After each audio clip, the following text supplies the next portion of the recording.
Hello student, welcome to my topic. आज का जो बच्चों हमारा जो टॉपिक है हिंदी ग्रामर का लिंग है। तो इस लिंग में हमें देखना है कि लिंग किसे कहते हैं, इसकी क्या परिभाषा होती है, कितने भेद होते हैं। तो आज हम लिंग के बारे में क्या है चर्चा करेंगे स्टूडेंट। तो क्या हमें दिया गया है लिंग, लिंग किसे कहते हैं। तो सबसे पहले हमने जो परिभाषा लिखी है इसके बारे में चर्चा करेंगे।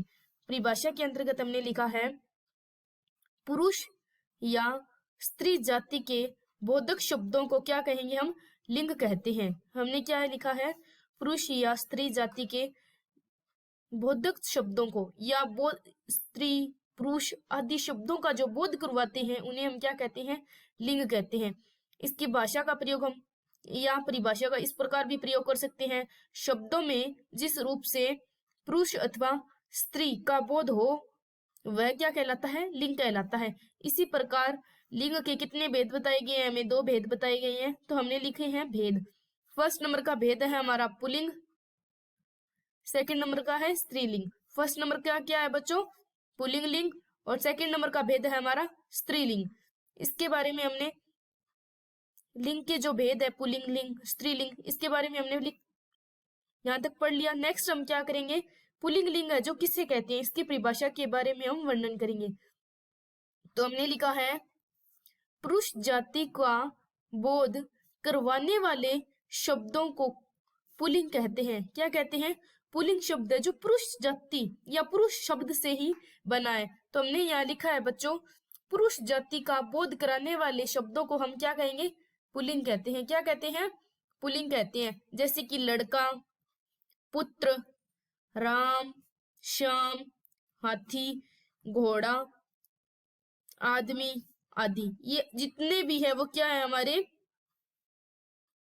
पुल्लिंग लिंग के वर्णन करवाते हैं। हमने यहाँ लिखा था लड़का, पुत्र, राम, ये जितने भी हैं पुरुष के नाम आएंगे या पुरुष जाति का बोध करवाएंगे, उन शब्दों को हम क्या कहेंगे, पुल्लिंग लिंग कहेंगे। इसीलिए हमने यहाँ उदाहरण के तौर पे लिखा है लड़का, पुत्र, राम, श्याम, हाथी, घोड़ा, आदमी और आदि शब्दों का हमने प्रयोग किया है। नेक्स्ट हम क्या लिखेंगे, पुल्लिंग जो शब्द है उसमें कौन कौन से शब्द है जो यहाँ प्रयुक्त होंगे। तो हम यहाँ लिखेंगे पुल्लिंग शब्द में हमारे आएंगे प्राणीवाचक। प्राणीवाचक कौन से होंगे, जैसे कि चीता, शेर, घोड़ा, बंदर, मोर, बेल आदि जितने भी शब्द है वो क्या है, प्राणीवाचक के अंतर्गत आते हैं। जैसे कि हमने लिखा है चीता, शेर, घोड़ा, बंदर, मोर, बेल, ये जो भी शब्द है प्राणी जगत के वो प्राणीवाचक पुल्लिंग शब्द में आएंगे। और अप्राणी के अंदर वृक्ष, पर्वत, द्रव्य पदार्थ हो गए, ग्रह, वार, महीने तथा अनाज इटीसी या आदि शब्द है जो हमारे किसके अंतर्गत आएंगे, अप्राणीवाचक पुल्लिंग शब्द के अंतर्गत आएंगे। तो हमने क्या किया, सबसे पहले लिंग की परिभाषा पढ़ी है। लिंग किसे कहते हैं, जिन शब्दों से पुरुष अथवा स्त्री जाति का बोध हो उन्हें हम क्या कहेंगे, पुल्लिंग कहेंगे बच्चों। फिर हमने नेक्स्ट किया था कि पुल्लिंग शब्द है जो पु और लिंग के योग से बना है।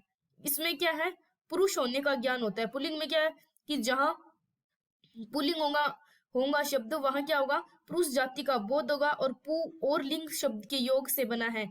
नेक्स्ट हमने लिखा था आदमी, लड़का, पुत्र, राम, श्याम, हाथी, घोड़े, ये क्या है, पुल्लिंग लिंग के उदाहरण है।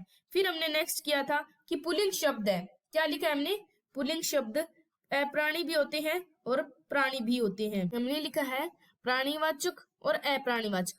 प्राणीवाचक के अंतर्गत चीता, शेर, घोड़ा, बंदर, मोर, बेल आदि आएंगे। अप्राणी के अंतर्गत वृक्ष, पर्वत, द्रव्य पदार्थ, ग्रह, वार, महीने तथा अनाज जितने भी शब्द है वो किसके अंतर्गत आएंगे, अप्राणीवाचक पुल्लिंग शब्द के अंतर्गत आएंगे। फिर हम नेक्स्ट करेंगे स्त्रीलिंग कि बच्चों स्त्रीलिंग है जो किसे कहते हैं। इसके शब्द से ही हमें इस शब्द का बोध हो रहा है कि स्त्रीलिंग है जो किसे कहते हैं। स्त्रीलिंग जिस शब्द से यथार्थ और कल्पित स्त्रीत्व का बोध होता है उसे हम क्या कहते हैं, स्त्रीलिंग कहते हैं। हमने परिभाषा के अंतर्गत लिखा है कि जिस शब्द से यथार्थ और कल्पित स्त्रीत्व का बोध होगा उसे हम स्त्रीलिंग कहते हैं। स्त्रीलिंग के अंतर्गत गाय, भलाई, स्त्री, ब्राह्मणी, बकरी आदि जितने भी शब्द हैं वो हमारे स्त्रीलिंग के अंतर्गत आएंगे। कौन से होंगे? जो यथार्थ और कल्पित स्त्रीत्व का बोध होता हो उन जिन शब्दों से उन्हें हम क्या कहेंगे? स्त्रीलिंग कहेंगे। इसी प्रकार हमने नेक्स्ट लिखा है बच्चों, जैसे कि उदाहरण के तौर पे भी लिखा है। फिर हमने लिखा है स्त्रीलिंग शब्द जो उसके अंतर्गत कौन से शब्द आते हैं? किसके अंतर्गत? स्त्रीलिंग शब्द के अंतर्गत। फर्स्ट नंबर पे भाषा, नदी, तिथि, नक्षत्र, लिपियों आदि के नाम है जो किसके अंतर्गत आएंगे? स्त्रीलिंग शब्द के अंतर्गत आएंगे। तो हम सबसे पहले भाषा जो शब्द लिखा है, भाषा के अंतर्गत स्त्रीलिंग होगा, हम लिखेंगे हिंदी। कौन सा हो गया हमारा भाषा? हिंदी, अंग्रेजी। ये क्या है? हमारी भाषा से संबंधित है। नदी से संबंधित होगी, हमने नाम लिखा है नदी। नदियों से संबंधित जैसे कि गंगा, यमुना, ये सभी क्या है? नदी से संबंधित है। नेक्स्ट हमने लिखा है तिथि। तिथि से संबंधित होगा अमावस्या और कौन सा होगा? पूर्णिमा। ये जितने भी शब्द है हमारे ये किसके अंतर्गत आएंगे? हमारे स्त्रीलिंग शब्द के अंतर्गत आएंगे। फिर हमने लिखा है नक्षत्र।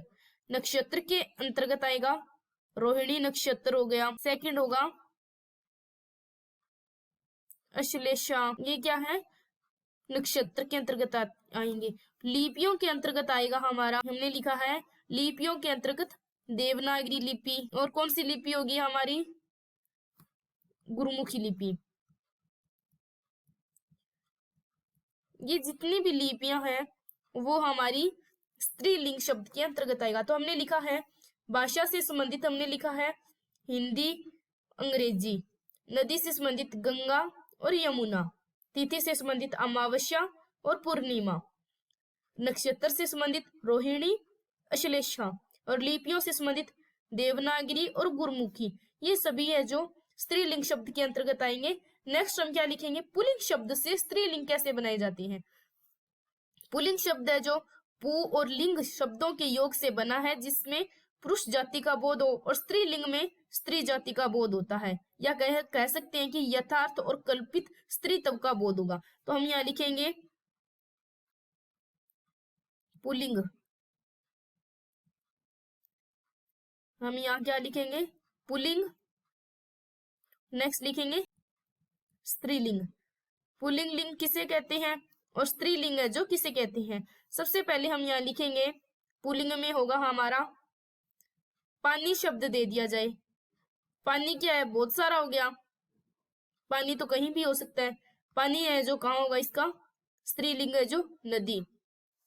फिर हम लिखेंगे दहेज। दहेज का क्या होगा बच्चों? सेज। धैर्य का लिखेंगे, धैर्य का स्त्रीलिंग होगा विजय। नेक्स्ट हम नया बनाएंगे अमरूद। अमरूद क्या एक फल है और इसका स्त्रीलिंग क्या होगा? बारूद। बारूद है जो स्त्रीलिंग होगा। इसी प्रकार पुल्लिंग लिंग में एक और लिखेंगे कलक। कलक हमारा क्या है? पुल्लिंग लिंग है और इसका स्त्रीलिंग होगा पलक। इसी प्रकार नेक्स्ट हम बनाएंगे पुल्लिंग लिंग। खेल का क्या होगा? खेल का स्त्रीलिंग होगा रेल। और पाप शब्द है जो एक क्या है? पुल्लिंग लिंग है। स्त्रीलिंग होगा इसका पाप का माप। ये जितने भी शब्द हमने बनाए हैं वो क्या है? पुल्लिंग लिंग से स्त्रीलिंग में चेंज किया इन शब्दों को। तो बच्चों आज हमने क्या किया है? लिंग का टॉपिक है जो कंप्लीट किया है। तो हमने सबसे पहले क्या किया था? लिंग शब्द की परिभाषा की थी जिसके अंतर्गत हमने पढ़ा था पुरुष या स्त्री जाति के बोध को या बोध करवाने वाले शब्दों को लिंग कहते हैं। लिंग को दो भागों में विभाजित किया गया है, पुल्लिंग लिंग और स्त्रीलिंग। पुल्लिंग लिंग है जो पु और लिंग शब्द के योग से बना है और इसमें पुरुष जाति का बोध होता है। इसी प्रकार पुल्लिंग शब्द है जो प्राणीवाचक भी होते हैं और अप्राणीवाचक भी होते हैं। फिर नेक्स्ट हमने किया था 2 नंबर पे स्त्रीलिंग। स्त्रीलिंग शब्द है जो जिस शब्द से यथार्थ और कल्पित स्त्रीत्व का बोध होता हो उसे हम क्या कहेंगे, स्त्रीलिंग कहेंगे। जैसे कि उसमें गाय, भलाई, स्त्री से ब्राह्मणी, बकरी, जितने भी शब्द है जो स्त्रीलिंग के अंतर्गत आएंगे। इसी प्रकार स्त्रीलिंग शब्द है जैसे भाषा, भाषा के नाम, नदियों के नाम, तिथि, नक्षत्र, रोहिणियों, ये है रोहिणी, ये नक्षत्र हो गया, लिपियों आदि के नाम है जो किसके अंतर्गत आएंगे, स्त्रीलिंग के अंतर्गत आएंगे। इसी प्रकार हमने आज पुल्लिंग लिंग से स्त्रीलिंग बनाना सीखा है। सबसे पहले हमने किया है पानी का नदी, दहेज का सेज, धैर्य का विजय, अमरूद का बारूद, कलक का पलक, खेल का रेल और पाप का पुण्य। आज का जो हमारा टॉपिक था लिंग वो यहाँ क्या हो गया, कंप्लीट हो गया। नेक्स्ट क्लास में हम नया टॉपिक है जो करेंगे। धन्यवाद बच्चों।